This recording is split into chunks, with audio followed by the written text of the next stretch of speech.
My life's great, but it isn't always that exciting. But I've had two things in 2 weeks. Last week I went to see the new Deadpool movie, and there's always someone trying to ice skate uphill. If you know, you know, 20 years I've been waiting to see that man on my screen again.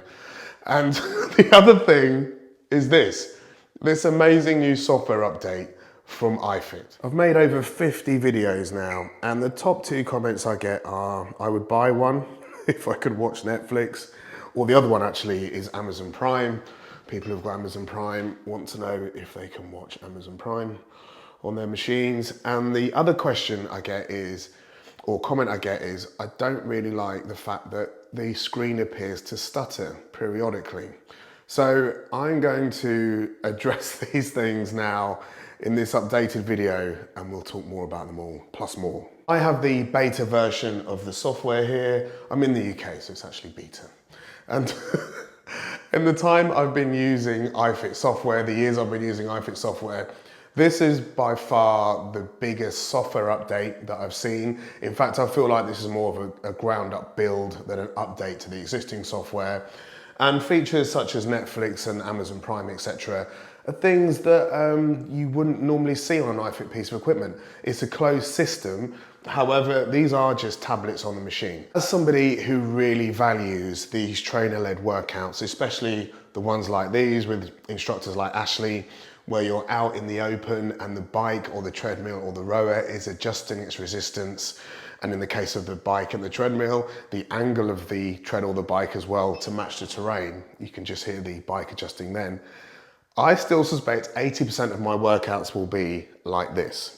However, there are times, especially in the winter when it's raining, where I've done my workout, but I still want to get steps in. So the ability to be able to jump on the treadmill or the bike and do some low-level zone 2 cardio while watching, well, Netflix, iFit call it binge while you burn. I quite like sweat while you stream. The other thing I really like is you can start a workout here and you should be able to hear the bike adjusting. It just made a resistance adjustment then. You may or may not have heard that. So you start your workout as normal, and then you open up Netflix and your workout is actually running in the background. So you can see all my fitness data across. I'm not sure how much I can show really of Netflix. I just kind of have to do this. You can see all the workout in the background there, all my data from the workout, I'm not moving. And if at any time I want to switch back to my workout, I just click on the iFit app and it switches back to the workout. So you can have your workout running with the auto resistance running and get the most out of your workout. But if you want to change what you're looking at, you just click on the Netflix or the Amazon Prime button and it will switch to one of those services for you. And it seems pretty seamless when it does this as well. I think the integration here is excellent. So the next comment that comes up in my videos is about screen stutter.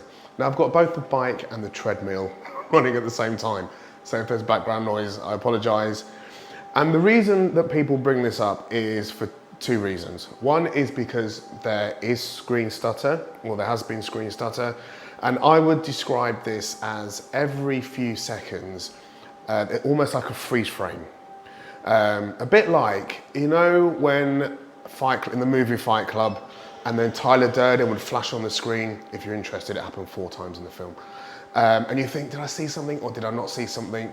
And it's a bit like that. And the second reason people mention it is because you're now looking at me and you're static on a tripod. So that means you can really get a good look at these screens and see if there's any imperfections in the image quality, etc. However, when you're running or when you're on the bike or when you're rowing, you're in motion when you're looking at the screens. And that screen stutter, in my experience, and as somebody who is sensitive to things being not quite right, I mean, I don't really notice it. Perhaps I've got used to it, but I don't really notice it at all. And if you've been watching the screens and not me, you should have seen that that is now gone. So the fluidity now in the image that you're seeing on these screens should be seamless without any sort of screen stutter.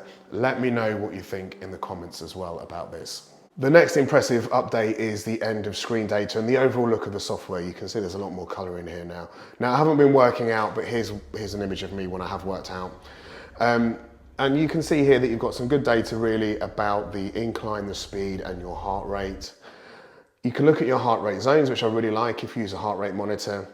And then you've got more specific heart rate information, as well as what the workout you've done is featured in, if you want to then look to join one of these programs and get more workouts like this. As always, you can hit the heart button as well if you want to favorite a workout. From the home screen here, you've got all your data as you've had before, but just a slightly easier way to look at it. And then when you look at all the workouts, they are sort of essentially the same, but they've just kind of improved the way that things look. And then down here, you've got your Netflix and your Amazon Prime logos. We've got new screens as well, finally, for the kind of thumbnails for the workouts. And you can see that it's just a little bit slicker. So active pulse is enabled. I'll show you that in a second. And within the workout, as well as the video looking, I think they've kind of uprated the video somehow, but the metrics are a lot easier to work with as well. So you've got a choice of miles to go or miles left. I like remaining time in a workout, or you can have time lapsed. You can have things like your pace and also other bits and pieces as well here. If you want these away, you can just do that as well if you want to go full screen. You've also got your Netflix and Amazon Prime videos if you want to go into those as well. And then you've got your active pulse. And one of the things I like about active pulse now is you can see on the white arrow where it wants me to be, and you can see on the blue arrow here where I am, and it will make adjustments to bring me back down into a zone that's right for this workout. This is my home gym, and as much as I film my videos in here, the vast majority of the time is where I work out. So I'm probably filming here 2 or 3 days a month, but the rest of the time, this is 6 days a week, my workout space. And as you can imagine, as this is exclusively my gym space, I need to have things in here that I really like to use. If you're thinking about buying a piece of equipment, I'll put a link in the description.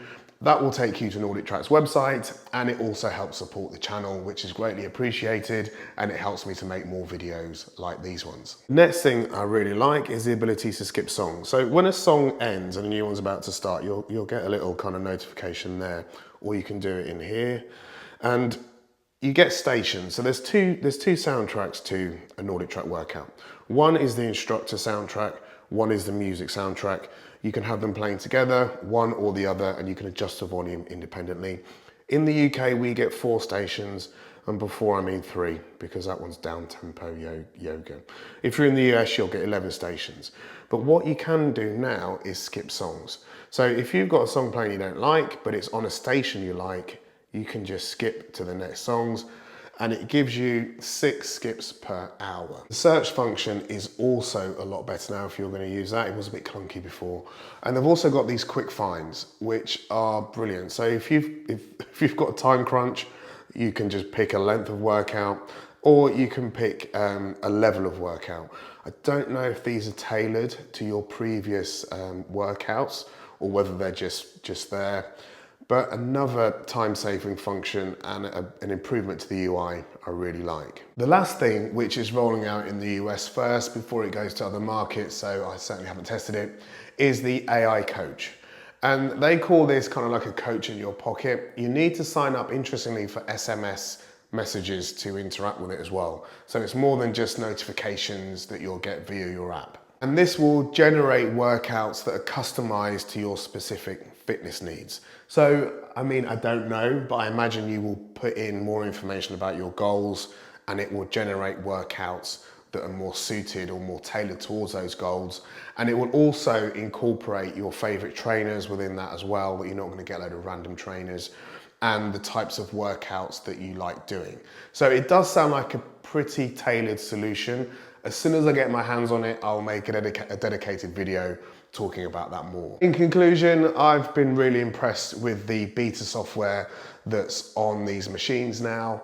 I don't know the exact date that's rolling out everywhere, but it feels like it's finished to me. So I've been using it now for several days across several types of workouts, and it hasn't been glitchy. I haven't noticed areas where it's not quite been good enough or not quite been finished.